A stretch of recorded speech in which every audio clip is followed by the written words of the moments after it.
I hate not being able to do something. I hate sucking at something, and I felt like I sucked. A radical change in your body instantly changes your biochemistry. So what does this represent for you? Whereas when I'm coaching a class, I get to see firsthand these transformations taking place. And for me, this is so rewarding. There's like a big difference, actually, I noticed, between what we think we're capable of doing versus what we are actually capable of doing. What's the worst that's going to happen? There's this transformational power about movement. I've seen people transform. Yes, I can. Yes, I can. Yes, I can. Today we are thrilled to have AD Duncan, a fitness coach and professional dancer with over 20 years of experience. AD has spent 11 transformative years as an indoor cycling coach, blending functional fitness with his extensive dance background. Welcome, AD. Hey, how are you? I'm doing great. Welcome to the show. Thank you so much for having me here. So I'm gonna start with a quote by Tony Robbins. I'm actually a big fan, and I think you are as well. So he said, a radical change in your body instantly changes your biochemistry. So what does this represent for you? I've actually had the pleasure of attending a Tony Robbins convention back in 2019. Okay. And he had actually spoken about a similar thing then. And the example he actually gave us was about our body posture, and how we stand and how it will affect, how we're feeling and what we're about to do. And when he had said it, I was like, oh my gosh, this is so true. It really resonated with me as a performer. Right. I come from a stage background. So if I'm on stage dancing, I understand that, if I'm hunched over here, I'm portraying a certain energy to the audience, and I'm telling them a story through my movement. So it also tied into singing. When I'm singing, I know that sometimes I might be trying to hit a note and they're like, it's a bit flat or something. So I know I need to stand up proud here, and it tells my mind that, I'm confident or I'm happy, brighter, Right. If I'm more confident, stood up like this. Yeah. It's sending messages to my brain.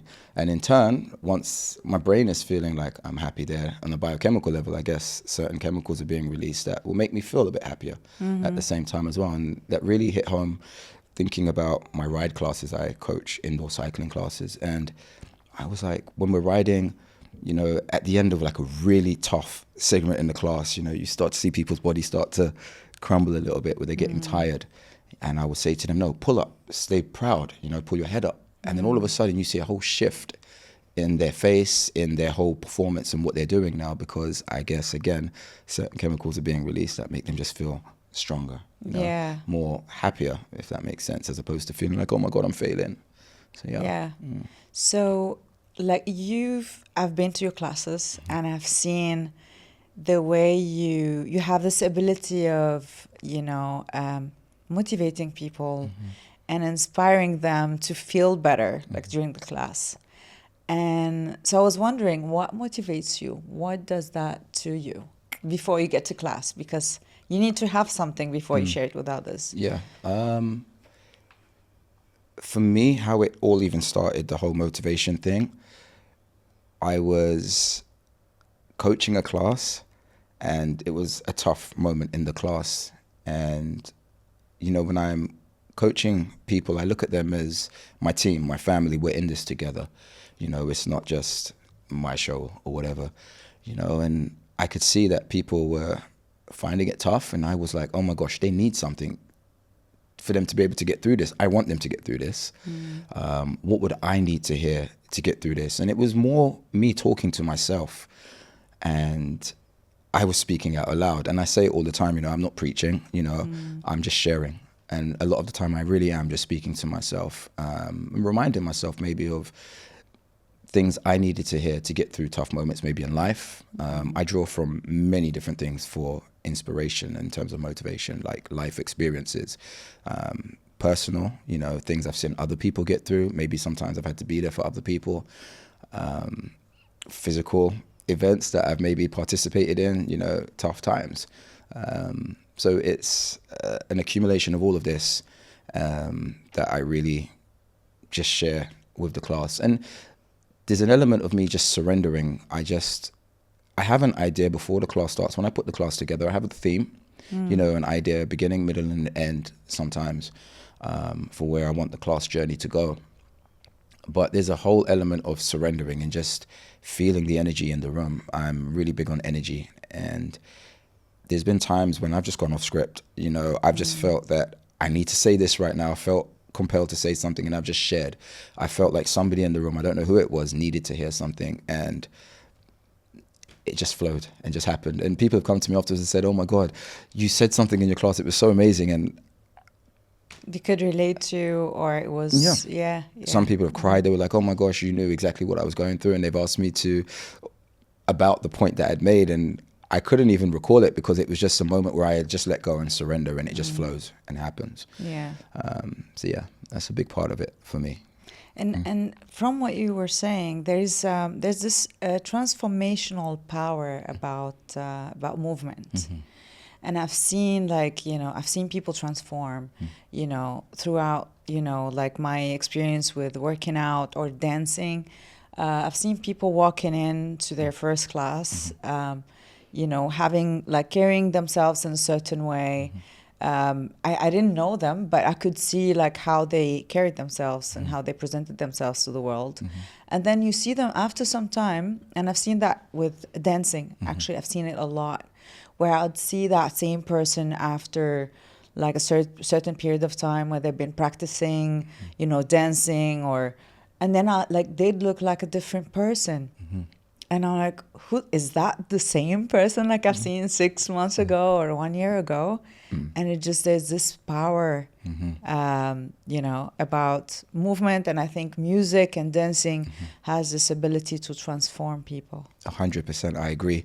On so many levels, it's actually a big part of why I do what I do. I come from a dance background as well.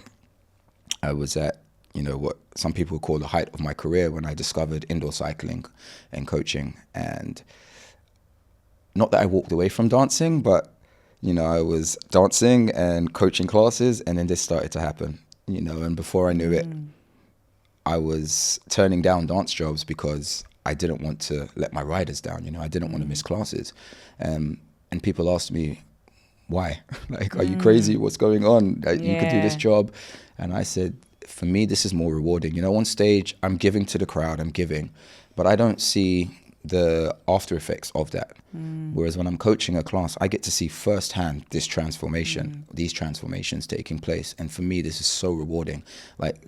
This is what makes me tick. I just love seeing people grow, and elevate in whatever way they can. Movement, 100%, it's a big confidence booster for people.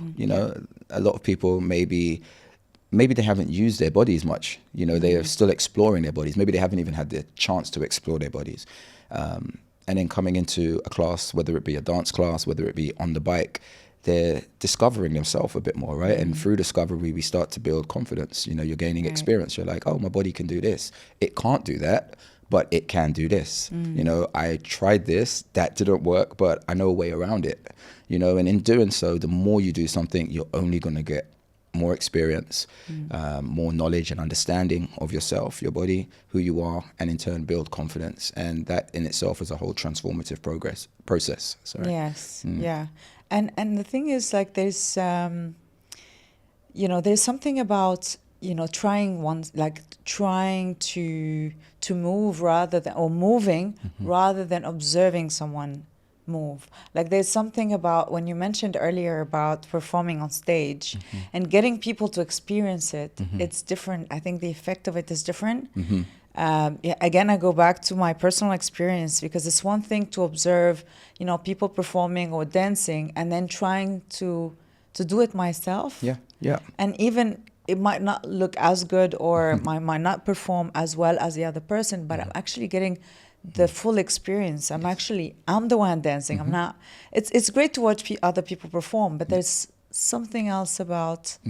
There's something about performing, or getting the body to move, or, or dance. Yeah, definitely, I agree.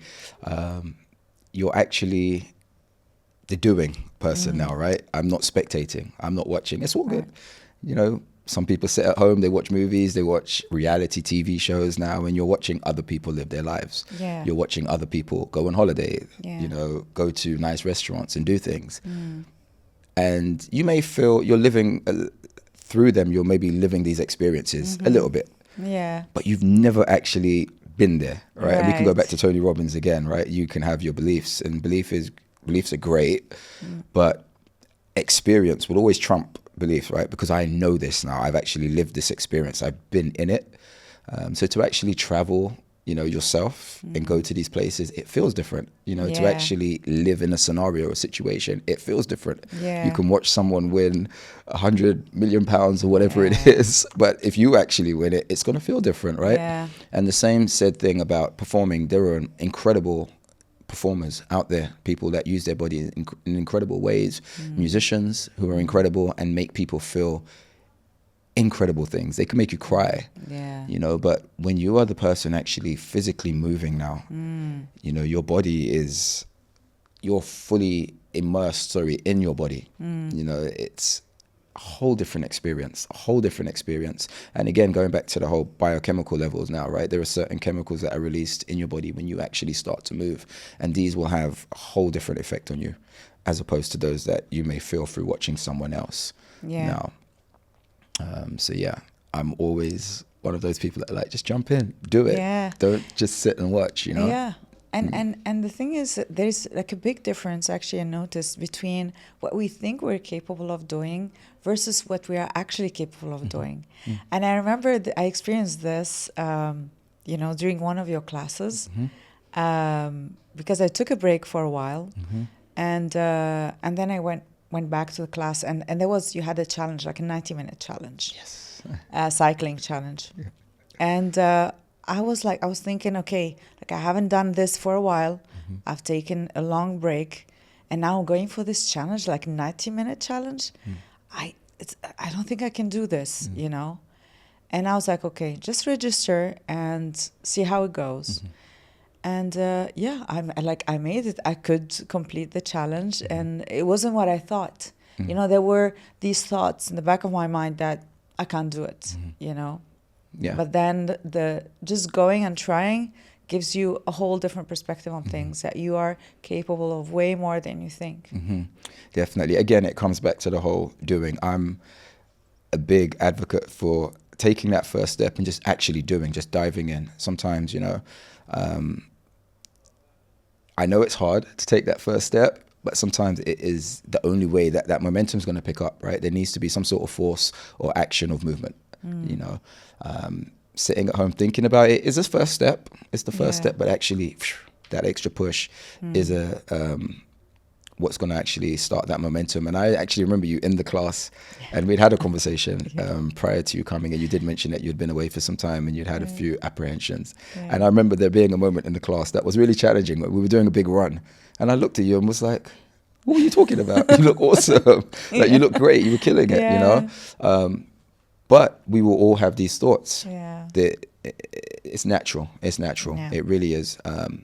But if you choose to let these thoughts hold you back now, that's a whole different ball game. And that's where we can really start to take control and find different tools that help us take control of these thoughts and say, actually, okay, it's natural to have a little bit of fear, a bit of apprehension about maybe stepping into a whole new environment. Maybe I've had people come to my class that have never worked out in their life, and they've come to a class with me, and I'm already singing your praises. I'm like, you are incredible. To take that first step. I know how hard it is to walk into a room full of 34 people, all here. You don't know how incredible they may be, but you've been so fearless that you're willing to step in here and get on the bike and live your best life for 45 minutes, and that in itself must feel so rewarding to get through to the end. Like you were saying already, you did 90 minutes. How did you feel on the way out of the class? That's what I focus on, as opposed to that first part, if that makes sense. I'm just like, I just want to get through. And I want to feel incredible when I leave, able to say I did this. And that just makes everything else a lot easier. I speak to some people about yoga. I'm always a big advocate for yoga in terms of a restorative practice. And quite often I have conversations with people. They tend to be men as well. And they would just say to me, oh, I've tried it, but it's too hard. Or I can't do all of the positions. And I'm thinking to myself, what are they talking about? Because I don't even think like that. You know, it's a different world. I just go to the class and whatever the coach asks me to do, I try and do. And that's it. I might look a bit silly. I might be all floppy, or my form might not be great, but I'm going through the process, right? I'm there for the experience. I'm not there to think I need to be able to hit every yoga pose, you know, or be in a headstand or doing all these crazy things. And through going through that process there, I was questioning, why do I see these things differently from these other men that I'd spoken to? I'm not saying all men, sorry, just to clarify. But I was interested in what was the difference in the thought process and how that can be what holds a lot of people back from doing many things in life, not just this. And I think it comes back to me really tapping into the child version of myself, you know, that fearless version. You know, if a kid was here and you show them a cool dance move, they're just going to copy you straight away, right? They don't think about it. But as we get older, we learn to think about, I don't know, processes, techniques, risk factors. I might do my back end if I try that, or whatever it is, you know. And there's all these other conversations that happen once he showed me that move now. Well, their child doesn't have that. They just do. And I really try my best to tap into that as much as I can, you know. So with everything, instead of being fearful about it, I'm a bit like, okay, what are the exciting things about it? What could be exciting? You know, it's exciting. I'm going into I'm trying something new. I'm going to move my body in a whole different way. I've never moved it before. What's the worst that's going to happen? You know, what is the worst that's going to happen? Not going back into that class, or not trying it again. And then I'm going to go back and I'm going to get better at it and get better at it and better at it. And that in itself becomes a bit of, I want to say addiction, you know, motivator. But something, motivator. Yeah, that's the better word to use. You know. And the thing is, a lot of people are held back by that fear of, you know, not the fear, before the fear, actually, like an impression, they have certain impressions about certain disciplines, or about sport in general. And they're like, oh, this is not for me. But then, you know, whenever I hear that, I hear someone say that, my first reaction is, have you tried it? You know, because a lot of people, myself included, and that's why I think a lot of people are held back, because they have certain impressions that are probably not correct. Because the moment you try it, it's a whole different story. You know, it's one thing to watch people dance and another thing to dance, like tango. Certain people, they watch it, they think it's boring or, you know, or too slow.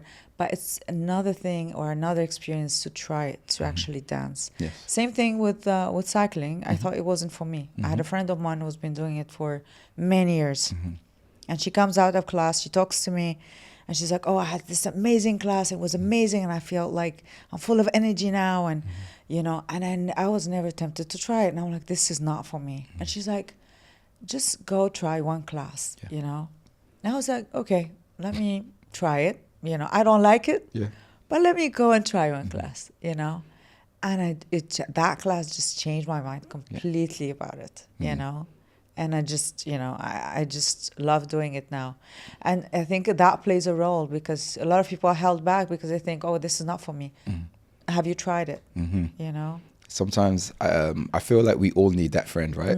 That one friend that gives you that extra push. Sometimes it's nice to have that person in your corner, because we can quite often just talk ourselves out of doing something, you know. And who knows, that might have been your life path. You know, I'm here 11 years deep teaching indoor cycling classes. It has changed my life on so many levels. And the first time the idea was put to me, I couldn't fathom myself doing it. It didn't make sense. You know, I'd seen a video actually online and thought, oh, that looked really cool. I want to go to a class. But I was a professional dancer. And someone told me I'm going to get on a spin bike and be doing kind of dance moves, but your legs can't dance or move. You don't go nowhere. I said, and you want me to teach this? And they were like, yeah, you're going to be great. And I was like, I don't think it's for me. And I actually had a conversation with a friend, and this friend was talking me out of it. They were like, nah, it's just a fad. Don't do it. Don't do it. I always remind him of it now, you know, but he's always singing my praises. He is actually a good friend, but he just cared about me and didn't want me to, you know, maybe waste my time or do something that was going to be a distraction from what I was already doing. But I really put a lot of trust in my mentor at the time, you know, who was an ex-Olympic cyclist. And here I am 11 years later. You know, I actually tried it and I hated it actually. The first time I tried it, I hated it. I lasted 10 minutes. No, I loved the music and the energy of the people that were around me. I was a bit nervous. I just walked into this new space with all of these crazy people around me. There were other coaches that were training and I loved the whole music part. I was singing my heart out. But then when I left, I couldn't walk properly for a little while. And I was like, that was tough. And it took a little prep talk from my mentor at the time to get me to come back. And I hate not being able to do something as well. I hate sucking at something, and I felt like I sucked. So I was like, I'm coming back.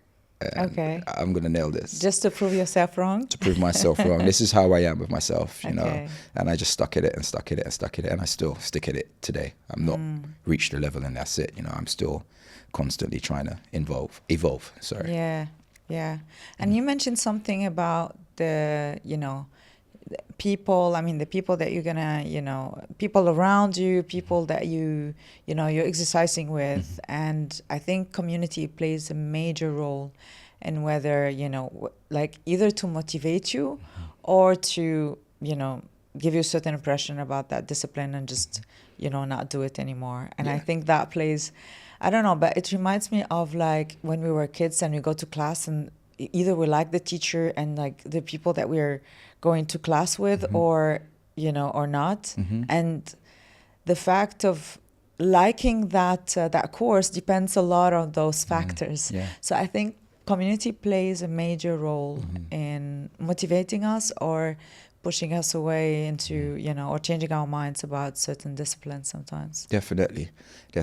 I've been saying it in my classes a lot lately, talking about, you know, our village, our community, our team, our family. These are words that I use very often in classes, and they're not just throwaway words for me. They're something I truly, truly believe in, you know. I am a bit of a lone wolf, naturally. I've been like this from a very young age. But I understand team, you know, I've grown up doing athletics as well, understanding that I need to be a part of a team, you know, playing football at school as well. Again, team player, I'm always a team player. I'm not a team player. I'd be the guy, you know, we get on the football team, we're going to play football, no one wants to go in goal, right?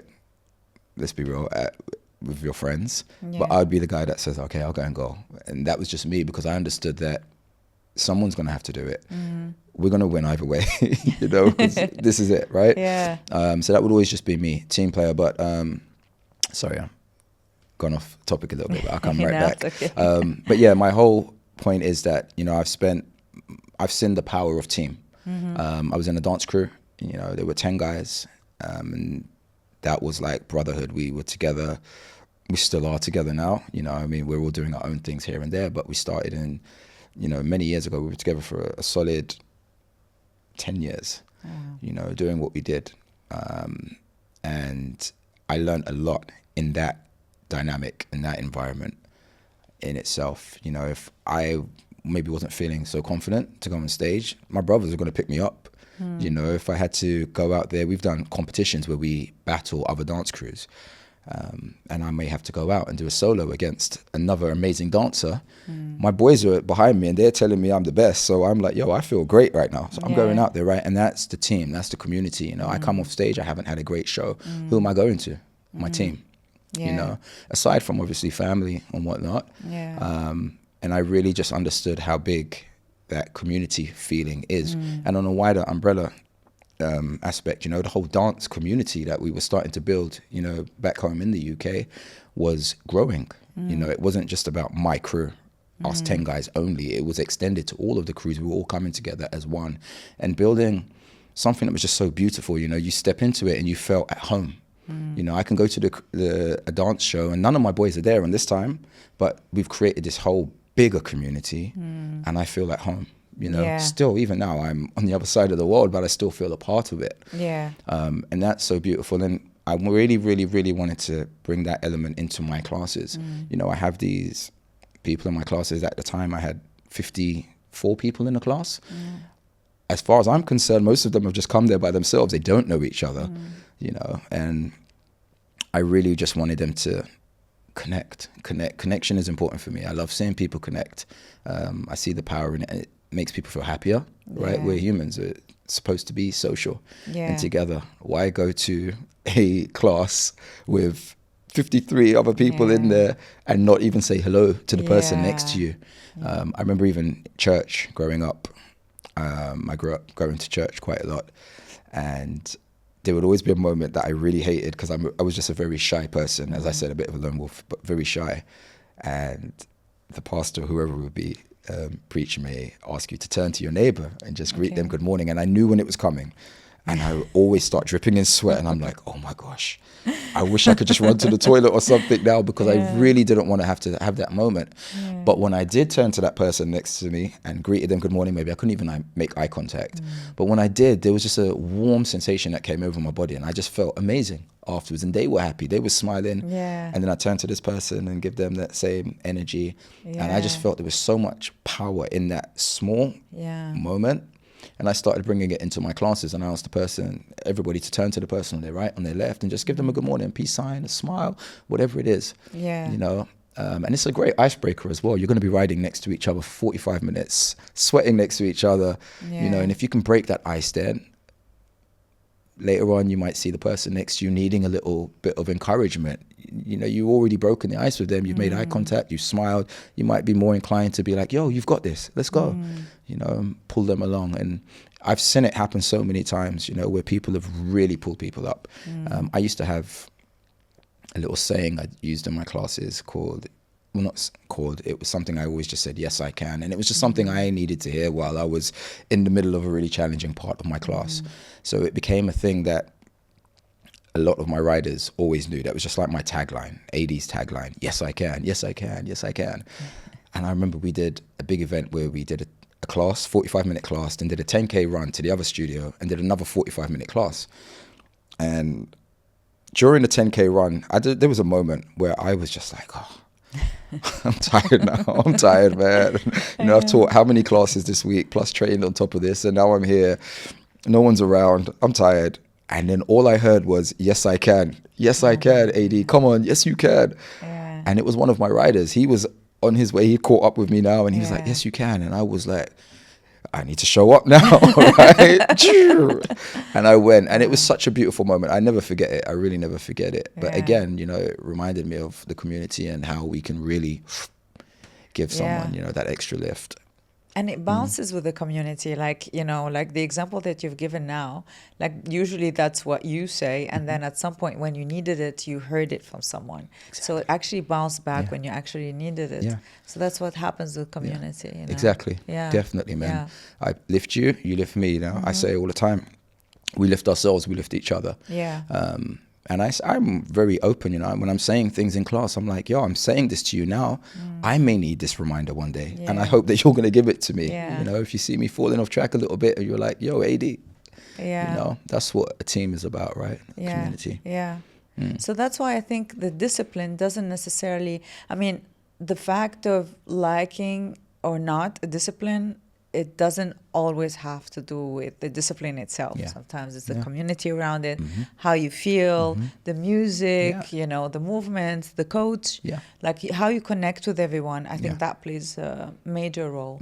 I remember I've been to a different gym that I'm not, you know, different from the one I'm used to go to. Yes.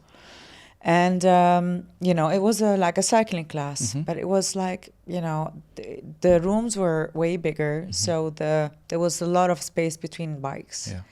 And, you know, and the coach was trying to, like, you know, push people, motivate them, get them to, you know, to do it, to follow him. And then it just felt uptight. Like people were uptight. And I was used to, at that point, I was used to your classes. I was joining your classes quite often. Yeah. And, you know, and he was like, let's scream, 1, 2, 3, yay. And then I think I was the only one who screamed. Like, I was the loudest, at least. Because I'm used to it. Go. Yeah. So I'm used to everyone just screaming together or, you know, reacting and, you know.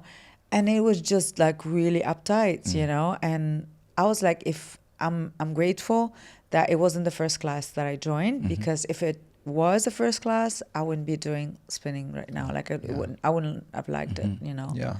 So Good on you though for Yeah. doing it. But what you may have done is you may Yeah. have inspired somebody else now. You may have left an element, of Inara there in that Yeah. space, that studio. Yeah. Someone else may have thought, oh, it's okay. We are allowed to make noise. Oh, that was quite cool. That was sweet Yeah. of her. Yeah. I've actually been having lots of conversations about this same thing, because there are sometimes my classes, I go to classes and the room's not open or cheering. Yeah. And I'm like, I'm pulling teeth. I'm trying my Yeah. hardest. And I got to a point where I was like, no, I just need to meet the riders where they're at, right? Everybody is here, maybe going through something different. So I meet them and match their energy, and I'll just take them on a journey. And before you know it, it shifts the whole energy now, and then they're whooping and cheering. But yeah, it was just I ask a lot of questions. I really try to understand things and what is the difference between this class today and this class tomorrow. I could teach the exact same class, but it will land differently, or it will just be different. And it could be, there are many factors. It could be the people that are in the space, what everyone's going through. Yeah. Maybe even myself, maybe something I've said, Yeah. who knows? But yeah, I try not to get too caught up in that element, because the fact of the matter is, actually a lot of people are actually still enjoying themselves. They may just not be outward with their expression of their enjoyment in the class. But at the same time, when you want to be feeling like a part of a community, it does feel more warm, right? You feel I'm not alone here in a dark room with the other person all the way over there. One of my classes in London, I'll call this person the protagonist, one person who was known for being the whoop and cheer, the first person that would make the noise every time. And there would be some people actually would have bad things to say. They're like, oh, this person making noise again. And instantly I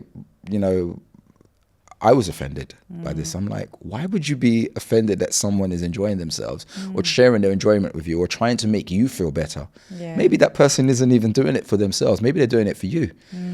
But anyway, that person didn't stop, carried on doing it, and it became a thing. It was infectious. Like the whole room lit up. The whole room lit up because of that one person every time. And that's the power of, community. Like she said, I'm going to take charge here. I'm going to lead the way. And everyone else came with her and felt better for it. At the end of the day, why do you not just want to work out and not enjoy yourself, right? Yeah, absolutely. And on the other side of things, it could get quite addictive. I mean, working out can get quite addictive as well. So, from your point of view, what's the difference between like a healthy passion for sport and an addiction? That's a good question. Very good question, and a tough question at that. A big part of that's going to be down to perception, I'd say.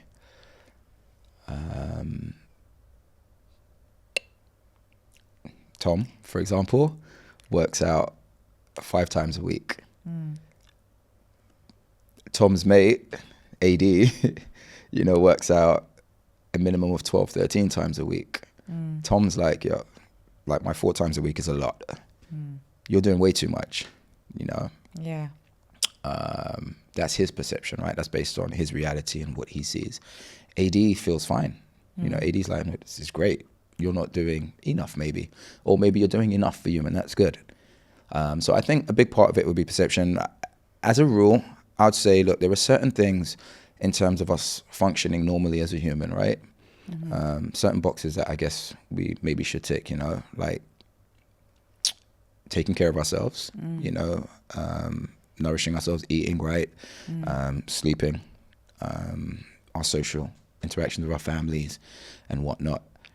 I feel like if any of these things are starting to take a hit or suffer at the expense of maybe exercising or working out, an addiction or however it may be coined, then I think maybe things need to maybe be reassessed a little bit, if that makes sense. And that could be that's the only way that I could try and coin it. I can't say he or she trains 20 times a week. Yeah. They're addicted. It's too much. That's an athlete. They're an athlete. That's what they do. Yeah. Who am I to turn around and say this? So yeah, I would say definitely if, those elements are starting to take a hit in some sort of a way, you know, it could be just a moment to reassess. You know, maybe it's, okay, this is falling off a little bit. I just need to restore a little bit more balance here or there. I think it's quite personal as well. Like the person, like they would know their limits. They know what they're going through, and it's. I don't think it's right to rely on somebody else's opinion, or unless it's a doctor or unless it's an expert, then it's a different story. But if it's someone else who's perceiving your passion for sport as an addiction, that doesn't have to be true. It's just a perception. But when it comes from an expert, that's a different story. Exactly. Yeah, definitely. A health professional, someone, exactly. Will have, you know, a better way of gauging. Yeah. You know, they'll have other tools, or they'll be looking out for other things. Yeah. Specific. They may know you better. Yeah. And will know that certain things are maybe off, you know, or not where they should or could be. So in that sense, definitely. Yeah. It's just there's just so many layers to it. Yeah. There are so many layers to it. And I say this from experience, you know, I've seen some people train, you know, quite a lot. And in my head, you know, I'm a caring person and I have a duty of care as well in my role. I may wonder, but then, you know, can I actually intervene? Can I say something? Do I need to say something? Because when I check it, this person actually is okay. They're a healthy, functioning individual. Otherwise, they're just training a lot. Yeah. You know, they have a passion. The word addiction, obviously, it does have a really negative connotation to it as well, I feel. True. I feel it does. Because it is negative. Yeah, exactly. So, right? So I may say, okay, this person just likes doing this a lot, right? Yeah. So, yeah. How do you think resting or balancing working out and resting, you know, for one's body, for their other areas, the other areas of their lives, like social, etc.? Balance. I'm all about balance. Like the people that know me know I'm always talking about having rest and recovery. All of my employers would know the same thing. I'm like, no, I need my time for recovery. You know, if you want me to be able to do what I do and perform at my best, I also need this time to have R&R. And it's not always, you know, I mean, I'll go through a few of the things I personally do for my body. You know, I get deep tissue massages. I take yoga classes, or I'll do like a yin yoga class, stretch classes. I stretch myself. But sometimes it's just having a respite and that time out from working out or from being active even. Sometimes I just want to stay at home and sit down and do nothing. You know, I might read, listen to music, sing. You know, I have a cat at the moment. Well, I have a new cat. And you know, Congrats. it's just, it's my new baby. It's like a new baby. I feel bad. I've left her at home now. New responsibility. But even time just staying with my cat and cuddling with my cat, it does so much for me in terms of, you know, calming me down, you know, and just restoring some balance on a biochemical level again, I guess, you know, helping like serotonin levels to go up, you know, oxytocin, you know, the other happy chemicals. It's not just, you know, wow, let's go. Yeah. So it's especially if you're passionate and probably for someone who's addicted to working out, it's really hard to rest, you know, because it's just that dopamine, what you mentioned, it's like getting that and the person gets addicted to that feeling and just can't hold themselves back. Like resting, it's like taking a break from that dopamine dose, you know, so. Dopamine.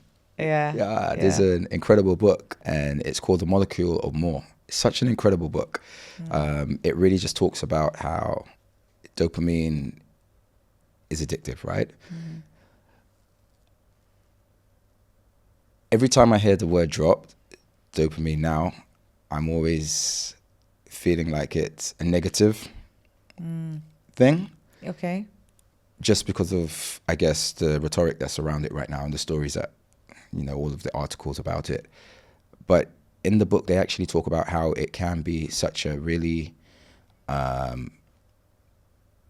without it as humans, basically they're saying we wouldn't have evolved to be what we are right now, right? It's responsible for us being curious, for wanting to grow, for wanting change.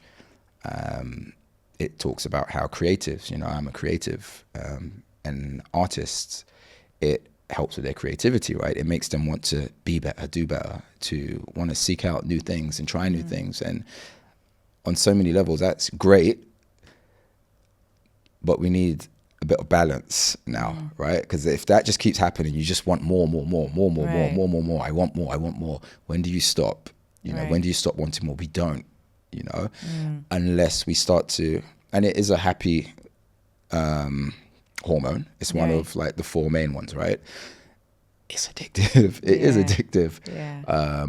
But it talks about in the book that we have, 3 of the other happy hormones, and it calls those ones, well, dopamine, it calls an up hormone, and the other 3, it calls down hormones. And I guess they talk about them in the sense that they ground you more. They're more about being present in the moment.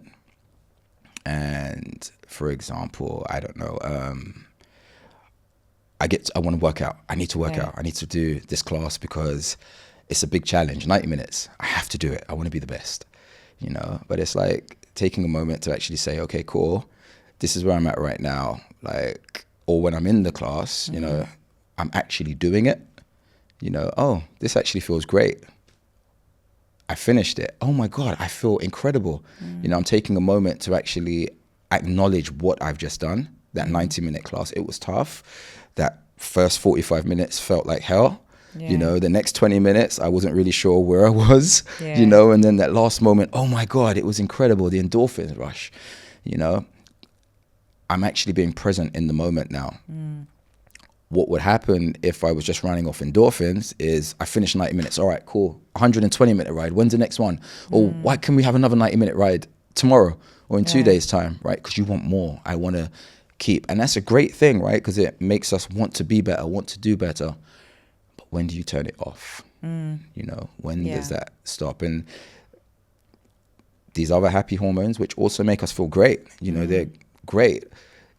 The book actually gives you little tools to help you restore some of that balance. Tools, like I said, just being mindful, being present in the moment, just taking a moment to just say, I have this in my life. I have that in my life right now. I didn't always have these things. I have them now. I'm grateful for this. Gratitude. I want to go to the next level. That I want this, but I have this right now, and I'm grateful for this. Okay, now let me start working towards the next step. Then you need this again, right? That dopamine hit. So, From hearing you talk, when you were talking about, or you mentioned being better or becoming better, it always has to do, from what I understood from what you're saying, it's basically becoming better than what I'm doing today, like doing better tomorrow. But the thing is, I think there are certain other aspects of it that can hold people back, and that's trying to be better than XYZ or other people in the class, or trying to compete, like having this concept of competition in the back of their minds. And sometimes that can hold them back from even trying, because they go to class or yoga class and they see these people doing all this, like all these positions, and they're like, I'm not even able to stretch properly. And they just give up because they're like, I'm like too far away, and it's, and I'm embarrassed, and so it can hold people back trying to be or compete or or compare themselves with other people. Definitely. I feel an element of healthy competition is great. Again, it kind of goes back to what I was just talking about, that whole dopamine thing, right? I need to be aware of what's out there, what my competition is, what the standard is, even what I'm trying to attain towards. But then what I do from there now, how am I processing that information that I'm taking back? Is it that they're better than me, I'm rubbish? Or is it a case of, I find that inspiring. Wow, that's great. I'm going to try some of that. I wonder how it's going to work out. I might try and go here and I land over here in a ball on the floor, but yo, this looks quite cool. Yo, the ball on the floor might be my new move, you know, or whatever it is. And I think that is the key or secret. For me, it's something that just comes quite natural. I've grown up with my grandparents, and they're from the Grenada in the Caribbean.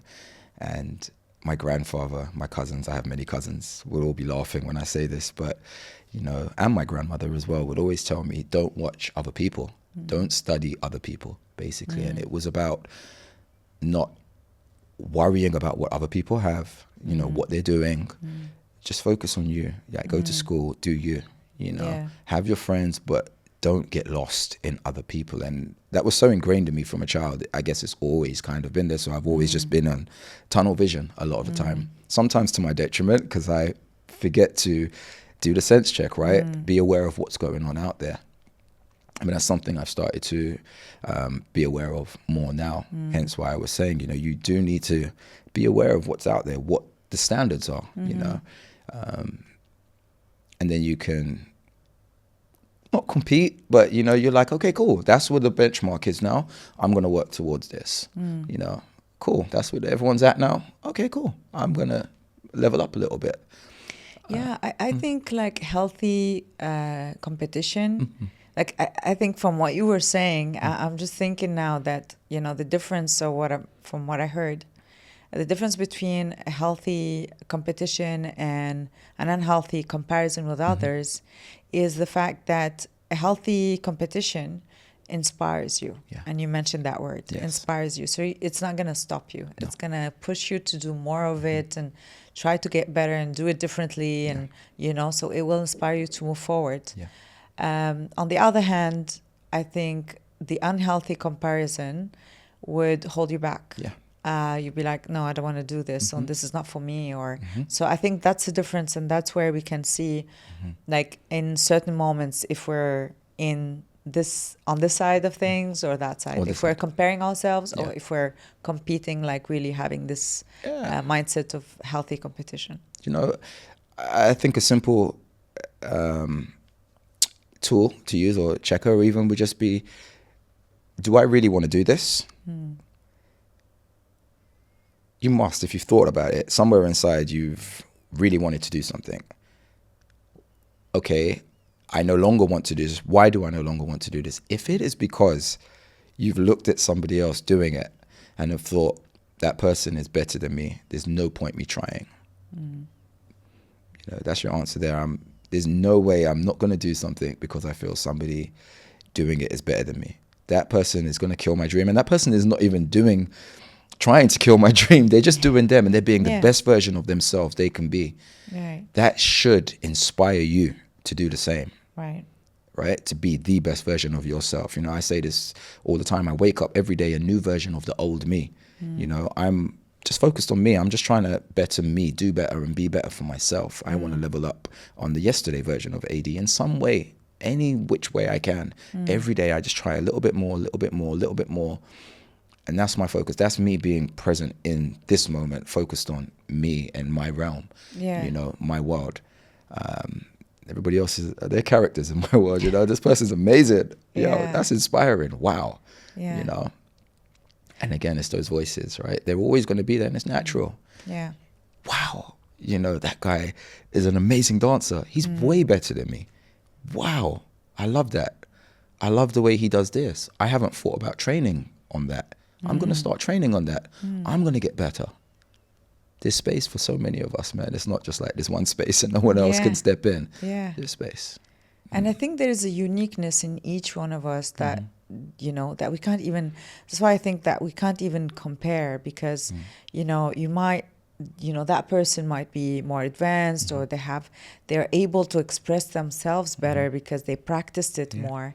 But the version of you, like if you get to a point where you have that level of experience, or you practice as much as that person practices, it's not a matter of becoming better than that person, but you're you're able to express yourself on the same level as that person.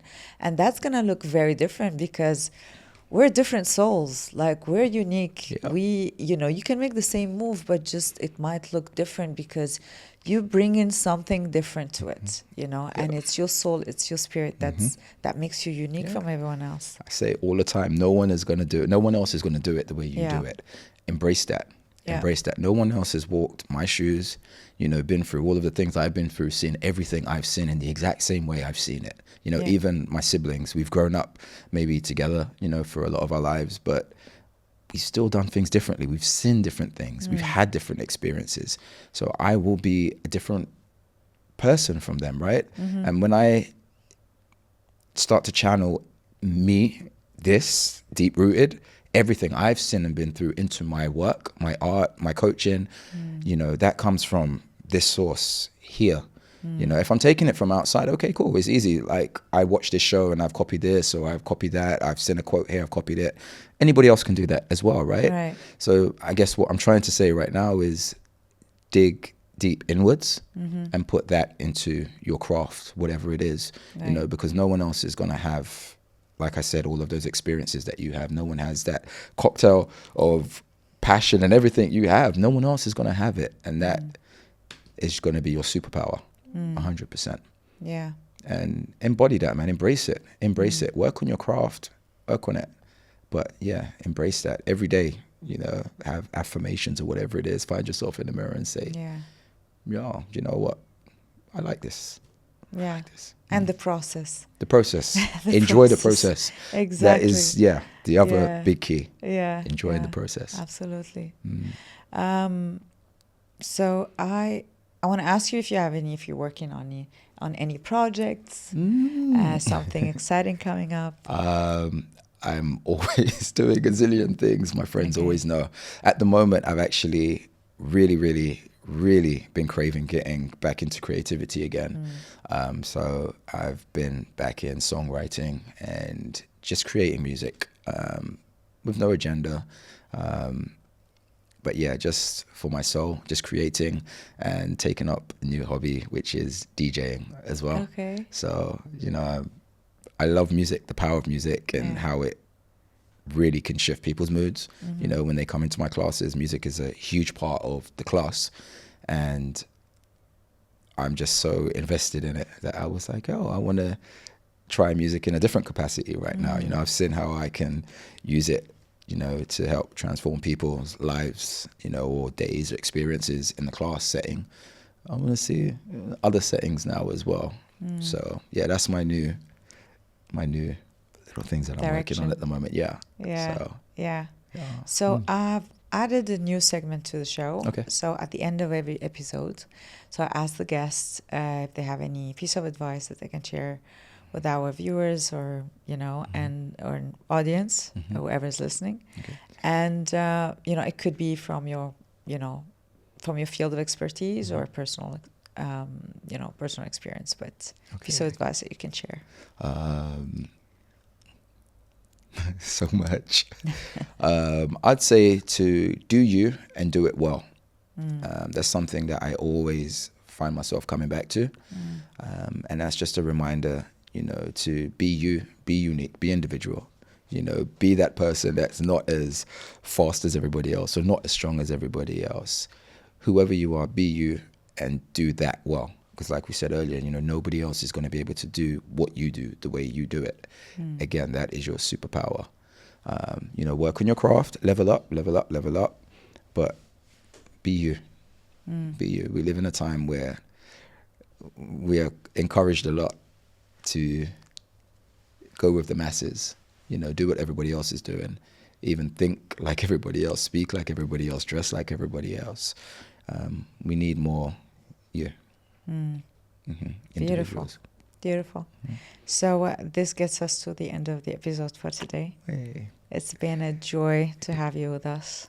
Thank you so much, AD. Thank you. It's been a pleasure being here. Thank you. Thank you. Inara. It's been our pleasure. Thank you. Thank you.